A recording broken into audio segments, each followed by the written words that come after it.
Hey everyone, welcome back. It's finally time to continue on the historically accurate Sword of Gryffindor build. Now you can check out part 1 up here. In that one we covered the designing of the sword and getting the blades made.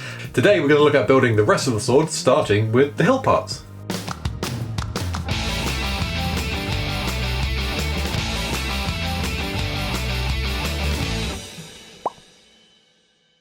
Now to do my hilt parts, I jumped back into Illustrator like we did designing the sword. I jumped back in and designed the profiles of all the pieces that I wanted to make the hilt. Now the upper and lower guard are going to be made of 3 pieces of steel each and will be cut out of 2 different thicknesses of steel. Once I had them all drawn out in Illustrator, I sent them to my water jet cutting guys who always do a fantastic job, and they cut these pieces out of steel. And these are the parts that I received. So we've got pieces for the lower guard, the one at the top, and the upper guard, which is the piece down by the pommel. And I've got a piece which I may or may not use for the center of the handle.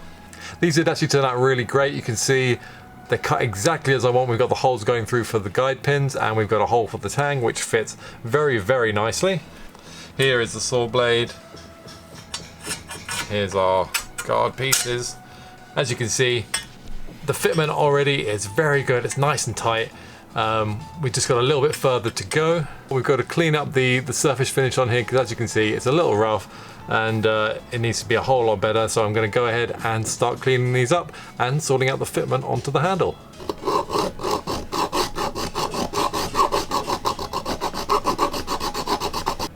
So I've been using my files and Dremel to work on the fitment. This is now a very lovely pressure fit up here on there. The idea is that this cinches down, and then we'll have our other piece, and that's going to butt up right there. So I've just got to keep working on the fitment, filing the inside here so this can all cinch together real nicely. Back to filing.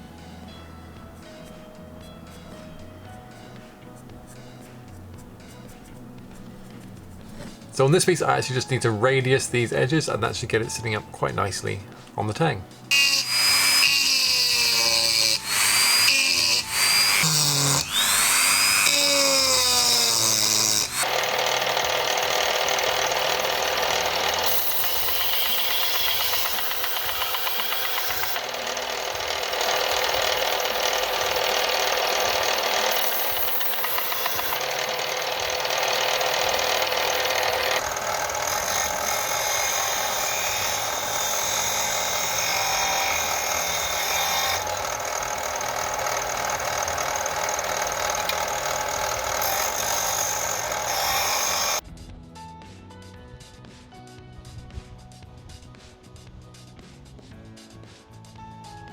So I've been slowly working on this, and I've been up to the bench grinder and had a go working some of these down. I've got to work on all the fitment. You can see I've got these screws in to line everything up, and I've just got to work at getting it all sanded nice and flush so it feels all smooth and all the pieces fit together nicely. And then also working on getting it seated onto the tang and the blade. You can see here with the pieces I have left this little pocket which fits up onto the blade, and then the tang falls through here. So this whole thing should cinch up really nicely against the blade and be held nice and tight. Now to make the handle sections, I wanted to try my hand at some 3D modeling. I'm very, very crude 3D modeler. I don't have much skill here, but here is my attempt. It's a very simple shape, but it should come out very nicely.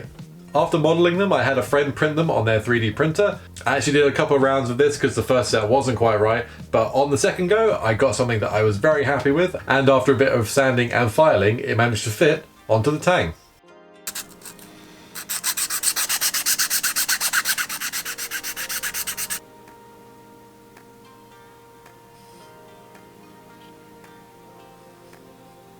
So here is where we're now at with the fitment. I've got the lower guard here with the radius bit on the inside, which now sits lovely and snug up on the blade here.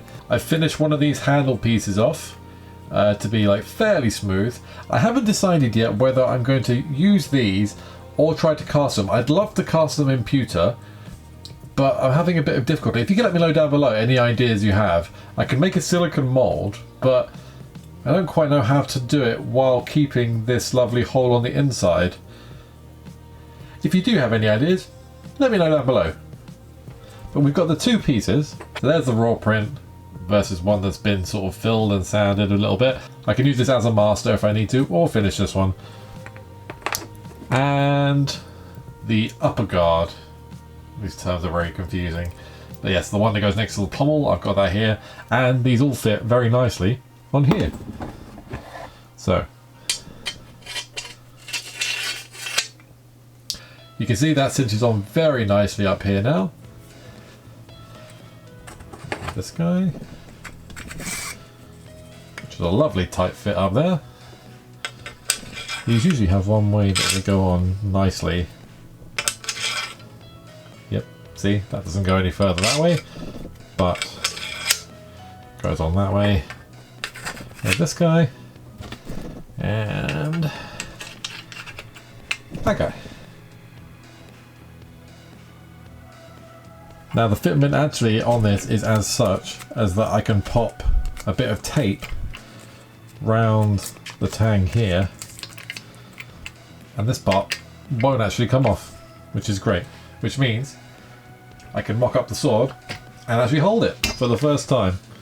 Isn't that great? I'm glad I scaled everything how I did. This middle bit's a bit uncomfortable at the moment, but of course we can fix that. We're going to round this all out. So there we go, it's actually starting to feel like a sword, which is the goal, in fact. So yeah, I'm really happy with how this looks so far.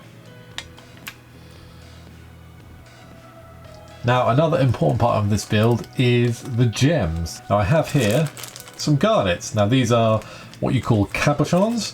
So they are sort of flattened, rounded beads, but it's exactly what I want to use to inset into the hilt.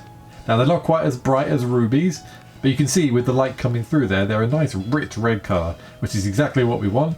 And they come in quite a variety of sizes, so I ordered some different ones to put into the hilt.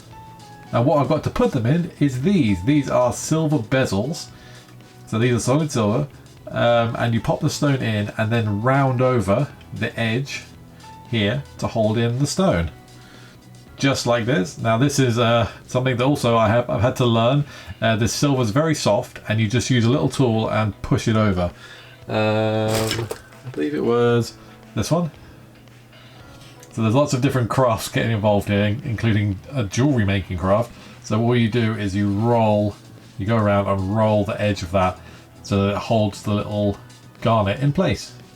Now the idea, and I've got the lower guard here, is to drill holes in this steel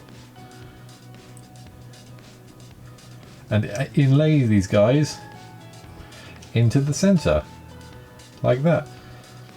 I have no idea how I'm going to drill this steel. I don't have a mill or anything like that, so that is another challenge which I'm going to have to address, but this is the idea of how we're going to get stones into the hilt.